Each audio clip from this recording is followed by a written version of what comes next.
Why your neon tetras keep dying. Neon tetras are one of the most popular freshwater fish in the hobby, and they're also one of the most commonly killed by well-meaning fish keepers who think they're doing everything right.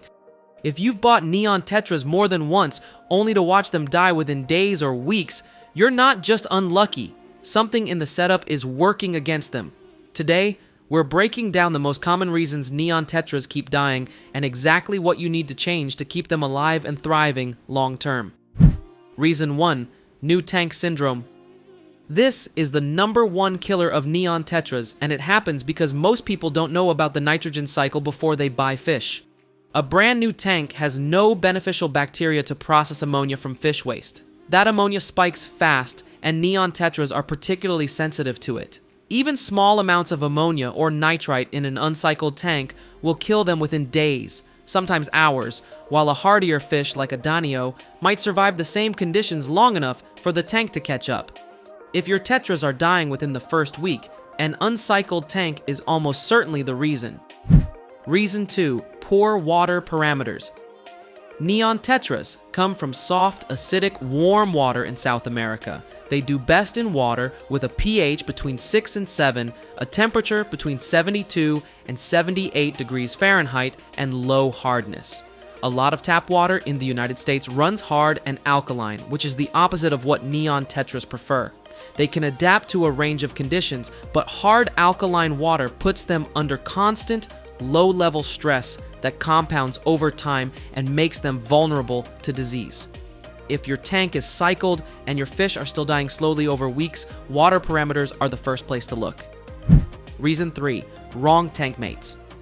Neon tetras are small, peaceful, and slow-moving. Anything in the tank that is larger, faster, or more aggressive is a problem.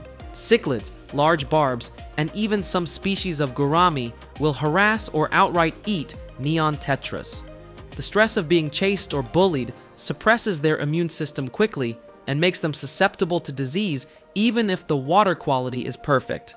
They need calm, similarly sized tank mates and plenty of plants and cover to feel secure. Reason 4. Neon tetra disease. Neon tetra disease is a parasitic infection caused by a microsporidian parasite called Pleistophora hyphesobrychonis, and it is unfortunately common in fish sourced from large commercial suppliers. The early signs are fading or loss of color in the signature blue and red stripe, followed by a curved or bent spine and wasting of the body.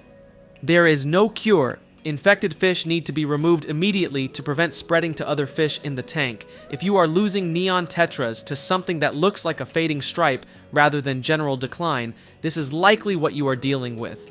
The best prevention is buying from reputable sources and quarantining new fish before adding them to an established tank.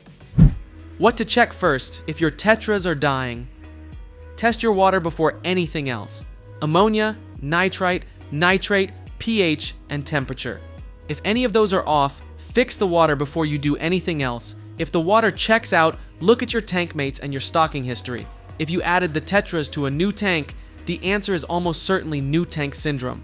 If the fish are showing physical symptoms like bent spines or fading color on an otherwise healthy tank, start researching neon tetra disease and quarantine immediately.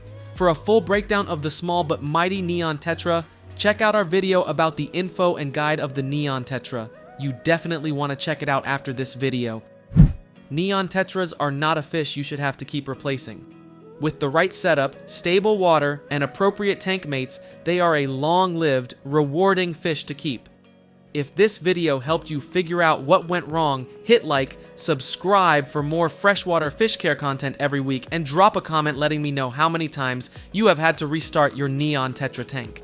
You are probably not alone, and knowing what to fix makes all the difference. Thanks for watching, and see you in the next one.